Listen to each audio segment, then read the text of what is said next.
ओम नमो भगवते वासुदेवाय। आज हम सुनेंगे श्रीमद् भगवद गीता का 5वां अध्याय, पंचमो अध्याय है। इस पंचम अध्याय में कर्म योग निष्ठा और सांख्य योग निष्ठा का वर्णन है। सांख्य योग का ही पर्यायवाची शब्द संन्यास है, इसलिए इस अध्याय का नाम कर्म संन्यास योग रखा गया है। प्रसंग: भगवान के श्री मुख से ही ब्रह्मार्पण ब्रह्म हवि ब्रह्मा गवान परे यज्ञ नेव पजुदति तद्विधि प्राणिपातेन आदि वचनों द्वारा ज्ञान योग अर्थात कर्म संन्यास की प्रशंसा अर्जुन ने सुनी। इससे अर्जुन यह निर्णय नहीं कर सके कि इन दोनों में से मेरे लिए कौन सा साधन श्रेष्ठ है। अतएव अब भगवान के श्री मुख से ही उसका निर्णय कराने के उद्देश्य से अर्जुन उनसे प्रश्न करते हैं।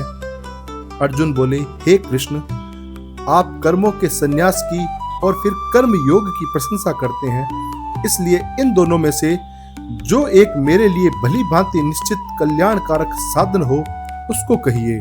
श्री भगवान बोले, कर्म संन्यास और कर्म योग ये दोनों ही परम कल्याण के करने वाले हैं, परंतु उन दोनों में भी कर्म संन्यास से कर्म योग साधन में सुगम होने से श्रेष्ठ है।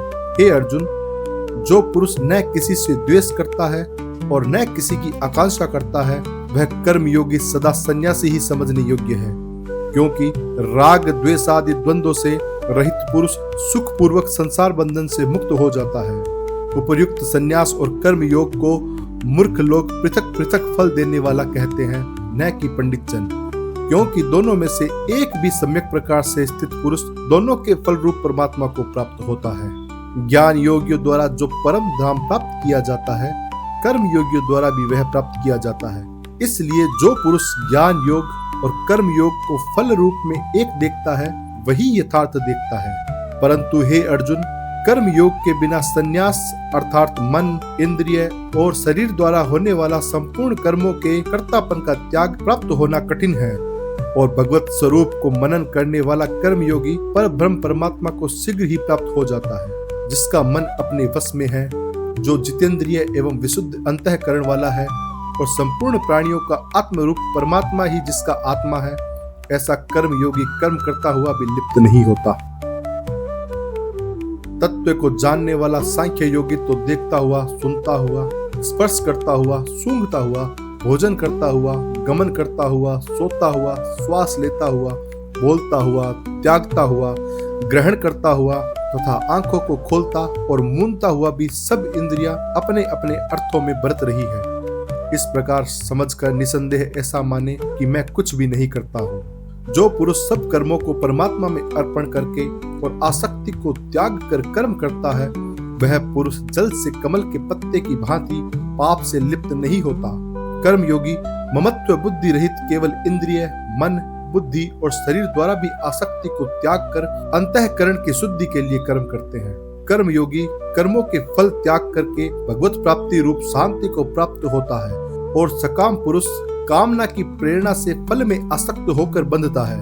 अंतःकरण जिसके वश में है, ऐसा सांख्य योग का आचरण करने वाला पुरुष न करता हुआ और न करवाता ही नव द्वारों वाले शरीर रूप घर में सब कर्मों को मन से त्याग कर आनंद पूर्वक सच्चिदानंद घन परमात्मा के स्वरूप में स्थित रहता है।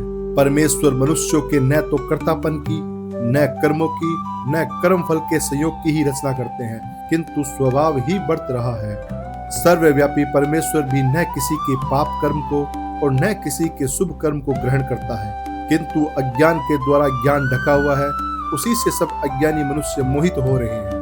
परंतु जिसका वह अज्ञान परमात्मा के तत्व ज्ञान द्वारा नष्ट कर दिया गया है, उनका वह ज्ञान सूर्य के सदृश उस सच्चिदानंद घन परमात्मा को प्रकाशित कर देता है।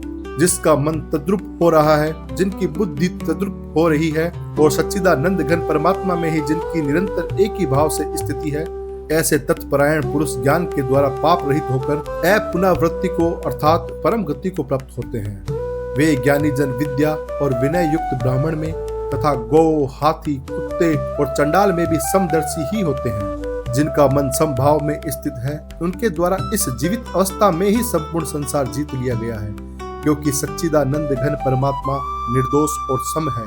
इससे वे सच्चिदानंद घन परमात्मा में ही स्थित हैं। जो पुरुष प्रिय को प्राप्त होकर हर्षित नहीं हो और अप्रिय को प्राप्त होकर उद्विग्न न हो, वह स्थिर बुद्धि संशय रहित ब्रह्मवेता पुरुष सच्चिदानंद घन पर ब्रह्म परमात्मा में एक ही भाव से नित्य स्थित है। बाहर के विषयों में आसक्ति रहित अंतःकरण वाला साधक आत्मा में स्थित जो ध्यान जनित सात्विक साधन है उसको प्राप्त होता है। तदंतर वह सच्चिदानंद घन पर ब्रह्म परमात्मा के ध्यान रूप योग में अभिन्न भाव से स्थित पुरुष अक्षय आनंद का अनुभव करता है। जो ये इंद्रिय तथा विषयों के संयोग से उत्पन्न होने वाले सब भोग हैं, वे यद्यपि विषयी पुरुषों को सुख रूप से भासते हैं तो भी दुख के ही हेतु हैं और आदि अंत वाले अर्थात अनित्य हैं। इसलिए हे अर्जुन, बुद्धिमान विवेकी पुरुष उनमें नहीं रमता। जो साधक इस मनुष्य शरीर में शरीर का नाश होने से पहले ही काम क्रोध से उत्पन्न होने वाले वेग को सहन करने में समर्थ हो जाता है, वही पुरुष योगी है और वही सुखी है। जो पुरुष अंतर आत्मा में ही सुख वाला है, आत्मा में ही रमण करने वाला है तथा जो आत्मा में ही ज्ञान वाला है, वह सच्चिदानंद घन पर ब्रह्म परमात्मा के साथ एक ही भाव को प्राप्त सांख्य योगी शांत ब्रह्म को प्राप्त होता है। जिनके सब पाप नष्ट हो गए हैं, जिनके सब संशय ज्ञान के द्वारा निवृत्त हो गए हैं, जो संपूर्ण प्राणियों के हित में रत है और जिनका जीता हुआ मन निश्चल भाव से परमात्मा में स्थित है, वे ब्रह्मवेता पुरुष शांत ब्रह्म को प्राप्त होते हैं। काम क्रोध से रहित जीते हुए चित्त वाले पर ब्रह्म परमात्मा का साक्षात्कार किए हुए ज्ञानी पुरुषों के लिए सब ओर से शांत पर ब्रह्म परमात्मा ही परिपूर्ण है। बाहर के विषय भोगों को न चिंतन करता हुआ बाहर ही त्याग कर और नेत्रों की दृष्टि को भ्रुकुटी के बीच में स्थित करके तथा नासिका में विचरने वाले प्राण और अपान वायु को सम करके जिसकी इंद्रिया मन और बुद्धि जीती हुई है, ऐसा जो मोक्ष परायण मुनि इच्छा भय और क्रोध से रहित हो गया है, वह सदा मुक्त ही है। मेरा भक्त मुझको सब यज्ञ और तपों को भोगने वाला, संपूर्ण लोकों के ईश्वर का भी ईश्वर तथा संपूर्ण भूत प्राणियों का सुहृद अर्थात स्वार्थ रहित दयालु और प्रेमी ऐसा तत्व से जानकर शांति को प्राप्त होता है। ओम तत्सदिति श्रीमद् भगवद गीता सुपनिषत्सु ब्रह्म विद्याया योग शास्त्रे श्री कृष्ण अर्जुन संवादे कर्म संन्यास योगो नाम पंचमो अध्याय। और इसी के साथ हमारा 5वां अध्याय समाप्त होता है। ओम नमो भगवते वासुदेवाय।